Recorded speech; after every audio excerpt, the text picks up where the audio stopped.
Welcome to Barroom Therapy. I'm Oscar, your barman. And of course, as always a pleasure having you here. This is my night's job. The hustle is real. Don't forget to hashtag us. That's hashtag WCABRT. On this show, if you're here for the first time, we go very deep into areas that people probably don't want to talk about, but things are happening and there are lessons to learn. And that's what the experience and the therapy is all about. We have people from all walks of life who come on this particular seat to tell us their life story, life lessons, and life's victories. You'll find out who our next guest is, and she's so special that I had to wear a jacket. Stick around on Barroom Therapy.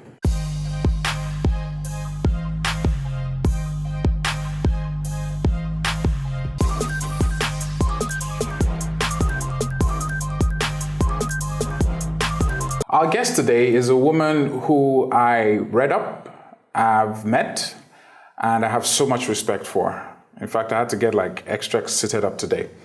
She's a woman who has been through quite a lot. Some things that some women will go through and they would give up on life. It's an issue that's talked about regularly. It's an issue that most times are brushed under the carpet. Why? Because people just don't know how to deal with it. It's the issue of rape. Her name, Iniabasi Leye. It's great to have you here. Thank you. What an intro. What an intro. I don't think I did justice to that. It's great to have you here. I mean, usually before my guests come up, I research, I read, but I think nothing has prepared me for what you're about to share. Especially as a man, you tend to hear about these things, but you can't really comprehend. And I'm sure a lot of people watching here are eager to hear your story. But before then, the tradition and the ritual is I prepare or serve you a drink. You can have anything here. Anything. What are my options? We have something strong, something light, something in between, but I don't think you'll be an alcohol drinking kind of a person. No, I'm not. So. What would you like? Wine? Cocktails? Cocktails. Wow, my cocktails really... You know when you're watching a show and they prepare meals, I'm like, this is the one I made earlier. So this is it. The cocktails, are they any good? Very good. Okay. So, like they always say, this is one I prepared earlier. Okay. So I'm going to give you the opportunity to give us a quick toast. Okay. So think of what you want to toast to. Tell me when to stop. That's fine. Where? It's okay. Right here? It's fine. Okay, just It's okay to indulge once in a while. Do you want to put that on the mat? Yeah, I'll put that. Wow. Yeah. You've done this job before. No, it's just, What do you want to toast to? To happiness and love. To happiness and love. Yes. In that particular order. Yeah. Happiness, love, those are nice things, good feelings. Mm-hmm. But I want us to just go quickly to the beginning. For those who do not know the genesis, take us back to that day. What happened? Okay. So, my sister's birthday, we were celebrating my sister's birthday. It had been sometime during the week, so we all had 9 to 5s. So we decided to do it over the weekend. And we went to this restaurant somewhere in VI. Funny enough, I cannot remember the name of the restaurant. Even if I know that, anyway, I can't remember it. So I had gone to VI earlier because I had gone to work to do some things. I met up with a colleague of mine, and somehow we had exchanged office passes. So anyway, fast forward to when we were all at the restaurant and we were there having fun. And so I was trying to call my colleague to get so that we could exchange office passes, to get ours back. And I remember stepping out of the restaurant because I wanted to get credit. I was low on credit. And my friend comes to me because I'd been taking some pictures of her inside the restaurant. People were dancing salsa. So she's like, oh, let me see my pictures, let me see my videos. And I'm like, okay, you know what, just hold the phone. I'm not going far anyway. So I just want to get credit, I'll be back. So I gave her my phone, which was a good thing. I figured out later on. So I walked a few feet. It wasn't a lot to get credits. But just before I got there, this car pulls up beside me. There are 2 men in it. One was an elderly man. The other one was a bulky man, dark. He was wearing glasses. And he steps out and he's holding a gun. I look into the car, the other guy is holding a gun as well. Wow. And he cocks it. No, he's holding a gun and he asked me, get in the car. And I always say this every time I share the story, I really thought I was on set because I was wondering, where does this just happen? Like a prank? I'm telling you, like, prank. Exactly, in the middle of nowhere. And, I was looking at him and I looked around at people, expecting, even if this was real life, someone to say something, but nobody moved. And it wasn't until he cocked his gun that I figured, okay, this was real. So I got in the car and we drove off. Now we were driving, they asked me where I worked, they took my wallet, took the office pass and all, they saw where I worked and, they drove towards the street of where I worked. I pointed, okay, this is where I work, this is my office, street and all of that. And I had 2,275 naira inside my wallet. Wow, that's very specific. Yes, I remember. I don't know where the 5 naira came from, but it was there. And, the guy was upset that I had that amount of money. He's like, why don't you have more? And I was just like, that's how much I have. And so this guy, they're both sitting in front. I was at the back. He, what's the word now? He maneuvers to the back seat. Before he does that, I tried to open the door, but he tells me, don't bother, it's not going to open. I guess they must have had some kind of child lock on the door or something. I tried, it actually didn't open because my plan was to just open the door and roll out to life, even if, the car was moving. And it didn't open. And so when he discovered that I had that amount of money in my wallet, he got rough with me. Like, he slapped me, he knocked me, like, he was actually boxing me, And so he asked me, okay, where's my ATM? He asked me for my phone. And I didn't have my phone. That was, another, it warranted accelerated the anger. Exactly. And so I gave him my ATM card, and luckily, they are just, I don't know if it's luckily or unfortunately, they had just paid my salary, so at least that was something that they could hold on to. So they kept asking me to close my eyes, yes. And I was curious. I wanted to know where we were going, who these guys were. I wanted to know what, even in my fear, I just wanted to know what's going on. I can't just close my eyes stupidly. And so yes, he would slap me. The guy who was driving was really upset that I wasn't closing my eyes. And so, but at some point I did close my eyes because they stopped somewhere to give somebody else my ATM card. I gave them the PIN, told them what kind of account it was, and they withdrew everything.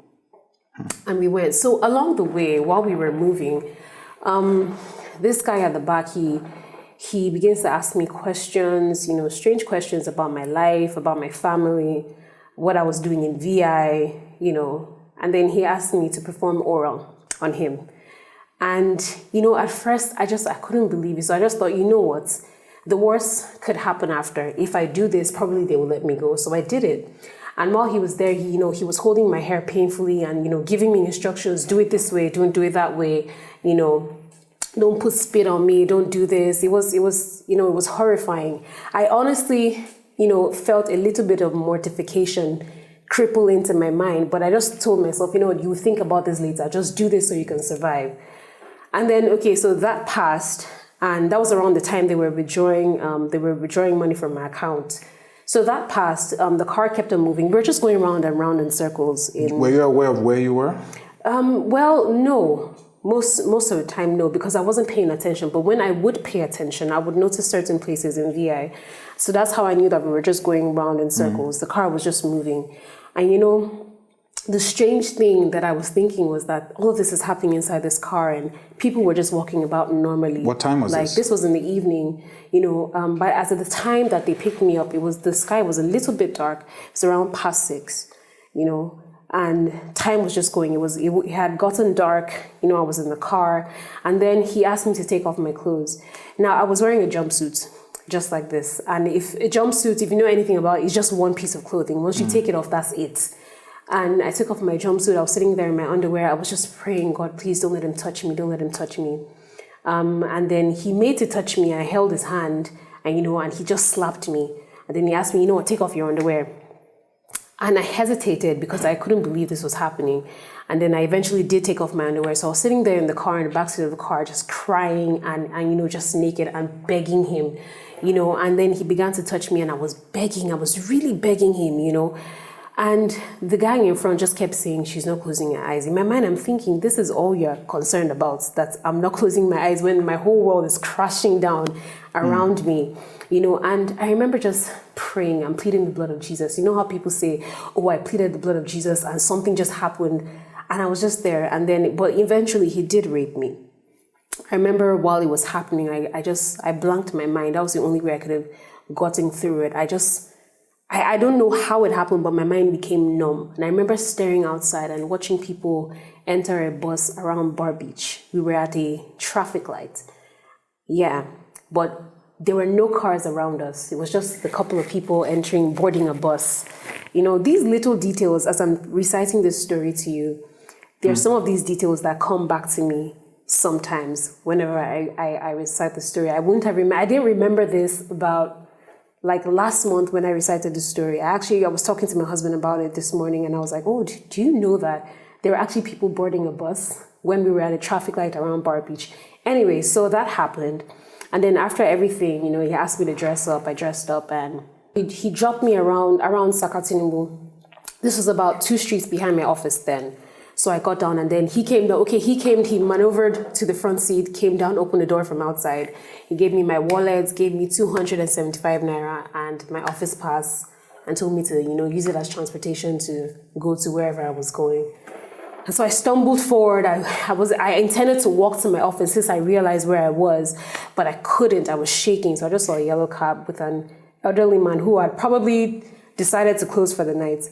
Excuse me. And I asked him to take me where I was going, and I was really crying. He was so concerned. He was like, why are you crying, my child? Why are you crying? And I couldn't even say a word. So he dropped me back at my office, and then I just put 275, and I just put all the money there and just told him that's all I had. And then, you know, one of my colleagues took me back to where my siblings were. By that time, the whole world was looking for me. I had been gone for 5 hours. Everyone was looking for, everyone was outside. Like it was crazy. So yeah, that's how it happened. I don't know about you, but I need to catch my breath. Still barroom therapy with the courageous Ini. Stick around. What happened with that dress? See, I think this is a very lazy outfit. Our first look is a shut down, close house, throw the key away, don't even come back. You see, this is the girl who's going to go to the wedding and she's going to go Find her husband. The only way That's the only excuse. you can carry this bag to my wedding is if there's money in this bag. Excuse me. Oh God, no. What's the school uniform? It was just like a green, hideous situation. The shirt doesn't look like it's actually his size as well. You can see it's a bit rumpled on the inside. His pants are flare, for crying out loud. Have you seen a man in flare pants before? I really don't like it. Excuse me, it's been extremely hot in here. Why was that your reaction? Oh God, no.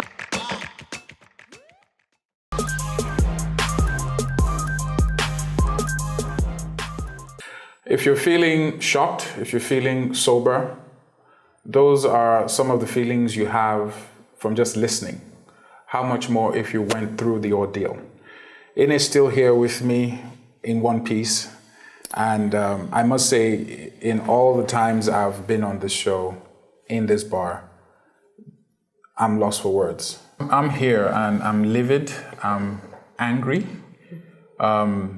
Just listening is giving me a mix of emotions. And I'm wondering, how have you been able to move beyond that moment, that point, to now? How have you been able to cope with it, the stigma of it, the fact that people close to you know this? Just take me through that. Okay, for one thing is that from that point up until now, the only constant factor has been God and the love of my family. A lot of people, I talk with people, and one thing I realize is that some people don't have the opportunity that I had. That's to have a close-knit family that can be pillars around you. Support system. Yes, very strong exactly. And I had that. But then what I always tell them is that even if you do not have a support system, or even if you do, even they can do what God, what God can do for you. And that's the truth. From that point, when all of this happened, I went through different phases. I tried to jump the process. I tried to I lived in denial for a while. You know, I told myself, I remember that night sitting on that curb, telling myself I will not be one of those people who would, you know, get raped and become a recluse, or who would get raped and become an introvert, or who would get raped and not move on with her life. I'm going to move on with my life. This has happened, but I'm going to put it at the back of my mind. And it's a good standpoint to have, but the truth is you can't cheat the process. You have to mourn yourself. And I realized that the hard way. Because I you know, this happened on a Saturday. I was like, Monday, I'm going to work. What? Seriously? I did, and I did go to work. But then I was in meltdown. I had to, you know, I used to work at a radio station. I couldn't go on air. I couldn't do anything. So I had to tell my boss. I couldn't even say hi to people. Just, you would say any hi, and I would just start crying, and I couldn't explain it to anybody. And so I told my boss, I had to explain everything to my boss, and he said, just take as much time as you want. Was this on the Monday you went back to work? Yes, Okay. he said, just take as much time as you want. And I told myself I'm taking only 1 week, which I shouldn't have. Honestly, I shouldn't have. But then I went through different phases. I even went through a phase of, you know, promiscuity, because I had told myself that if I had sex with somebody else, it would help, you know, take over, or it'd help, what's the word I'm looking for? Erode the feeling of being raped, which is the worst thing I could have done. And if anybody's watching, it's the worst thing you could ever do. So the more sex I had, you know, the more empty I felt. You know, it was a situation of dealing with the nightmare of what had happened, and the anticlimax of temporary pleasure. And it was crazy. I saw my friend sent me a video. This happened in 2014. My friend sent me a video of myself in January 2015 when I was still dealing with, you know, most of it, and I couldn't believe what I looked like. What did you look like? I was a walking corpse. Yes, that's the word I'm looking for. I was a shadow of what I am. If you think I'm slim, to some people when they see me now, they're like, you can be fat in this life, and I'm just like, this is you being, wow, okay. It is. I need some of your throwback pictures. It is, and I just tell them, no, I am not fat. I'm just happy, and I have peace of mind. That's what peace of mind can do for you. This is television, and the beauty is that I want to believe they're watching, those two guys. Looking at the camera, what would you tell them? I would tell them that, you know, if you haven't stopped what you're doing, and if you haven't changed, I'm praying for you, honestly, and I pray to God that you get to a point where you realize that when you hurt people, you're not just hurting their bodies. You're not just taking your pleasure. You are damaging destinies. You're damaging futures. And so it's not fair for you to do that. And I wish that you will get to the point where you realize that living a better life is so much better. And if you have stopped, I would tell you that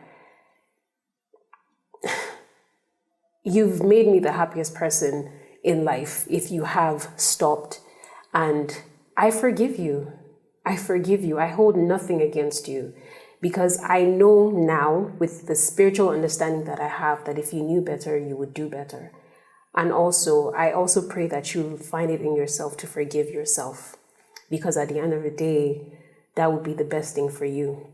And I also pray that you find the grace to restitute, because that's another thing that can give you peace and give the various people that you hurt peace as well. Sometimes it's good to just let it all out. It's okay to be angry. It's okay to be scared. Yep. And it's also okay to be hopeful. The beautiful Ini still here with us on Barroom Therapy. We'll be back after this. I really wanted to marry this guy, and nobody understood.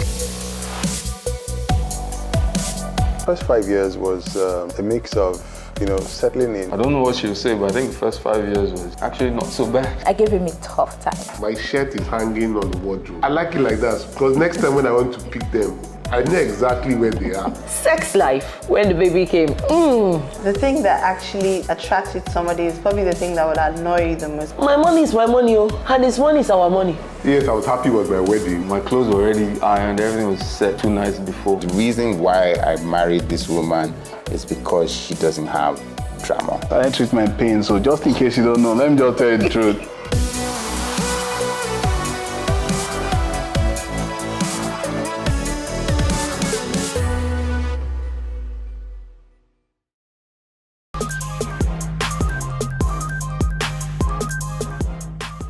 Hashtag WCABRT, that's Wedding Channel Africa Barroom Therapy. Ini's still here, and of course, it's been quite a humbling experience hearing your story. I wonder, how do you feel now about security, about going out at night, about even looking at an ATM? You know, how's that been for you? Honestly, I'm going to be very honest with you. It's like, it's still a tiny bit dicey. Like I walk out and I still get afraid. I still do. That's when you're alone, or yeah, even when if I'm you're alone. with people? No, when I'm alone. Okay. Yes, when I'm alone. Yes, I still get afraid. I just have the habit of daring myself and telling myself nothing's going to happen, and also, again, can never have too much of God. You know, the Bible says affliction will not rise a second time. And so that becomes my mantra. If I know I'm going to be outside late alone, or even in the evening alone, anywhere alone, I just, you know, that's what I repeat in my head. But then I also remember that, you know, this has happened. What's the worst that could happen after? You know, I ask myself that question. But I to be honest, I still get afraid. I still do get scared, but I'm sure that God has my back. Do you have any physical measures like pepper spray or things in your bag? Did you go down that line? Funny enough, no, I didn't. I dealt with that. That was another aspect of it that I had to deal with. You know, I would walk into a room, enter a bus, sit somewhere, walk on the street, and I could tell you the number of men that are there. Like, I don't like maths. I really don't. You can't ask me, what's 2 times 7? I get upset with you. But I could tell you the number of men that would be in a certain area. Now I just take my mind off it. Again, also, a tip for that is that just think positive. Think positive. That's what I learned and trained my mind to do. Because the mind is like, I'm trying to remember this thing for the life of me. You know when you want to buy a red car, you think about it, then you go on the road, you keep seeing it. Yeah. That's how the mind is. The more you think about it, the more you attract it. So I distract myself. I think about something else. I think about, paranoia it doesn't help. It really doesn't. And so I think positive thoughts. Ini, thank you so much. Thank you for having me. It's been a humbling experience. And if there was a parting shot, what would that be for you? I have so many parting shots. But I would say go through the process. Allow yourself go through the process. Live it. Experience it. Don't live in denial. Don't. Talk about it. Talk about it. The more you do, the more you feel better. It's like a weight being lifted off you every single time you do. I still feel weights lift off me every single time I talk about it. Talk about it. And even if you're talking about it and you're still crying, and this is like the upteenth time, do so. Cry, be angry. But I would say, as much as I want you to embrace God, because you have to. It's the only way. I'm going to ask you to do one hard thing. Forgive. That's the only way that you can free yourself completely. Because you will get counseling, you will talk about it, you will feel better. But the only way to be completely whole is to forgive. Hardest thing to do, but the best. To forgiveness. To forgiveness. To love. To love. To happiness. To happiness. And there you have it, people. Forgiveness, love, happiness. It seems to be kind of like the remedy to anyone feeling pain. For Ini, it was a very horrific episode of rape. To you, it might be you're in a terrible relationship, a bad marriage, a bad job. The cards are not really in your favor. Whatever it is, pain is pain. But you need to heal from within. And I do hope and I do wish that you do get to that point. And to those of you out there who exert your force and your will on others forcefully, please stop. Please remember that this is someone else's life, and your actions and inactions might live with them forever. And for those of you who have gone through a trauma or getting out of it, congratulations to you. You will get there soon. Ini has done it, she's still doing it, and so can you. Till next time on Barroom Therapy, I am Oscar, your barman. Cheers for now.